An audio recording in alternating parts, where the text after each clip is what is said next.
Well folks, I built out my first crew for Zenless Zone Zero, and I'd say I'm pretty pleased with how it came together. The journey to get there was a good time too, so I thought I'd regale you with the tale.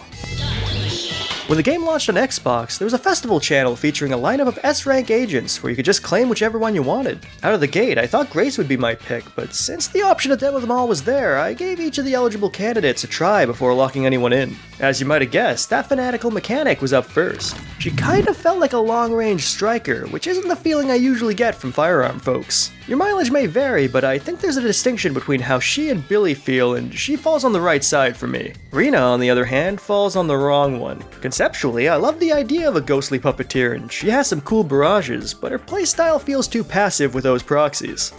In these kind of battle-focused games, I like being in the heat of the action and feeling the impact of the hits, so that sort of spacing takes a lot of the thrill out of combat. To that end, Colita delivered what I wanted with a lot of fun swings, and her backup buddy Ben the Bear brought a lot of weight to the battlefield. I also gave Nekomiya and Soldier 11 a whirl, but my attention was drawn to the end of the queue since I was told Lycan would likely be my choice. As a character, a fancy butler type with ice abilities and a kick-centric fighting style straight out of One Piece is right up my alley. Suffice it to say, his test didn't disappoint. Once I had each option tested, I was conflicted about whether I should choose Grace or Lycan, but I followed the advice laid out for me. Do the stable channel pulls before making any decisions on the festival channel. As it turns out, the advice was sound, because I got Grace for my bundle, and locking in Lycan from there couldn't have been easier. Now all I needed to do was decide who'd receive their complimentary engine. I assumed Lycan's would be the right call, but I opted to get an informed opinion before making my selection.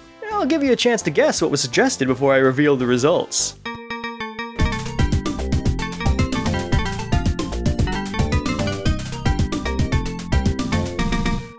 As it turns out, Colita's gear was the recommended play, so I scooped it up. The crew's third slot is still up in the air, but we'll see how it all fares as I dive deeper into the game. If nothing else, I'll at least be taking the plunge feeling good about my humble little selections. Personally, I think they're gonna make some mighty fine Zenless Zone heroes.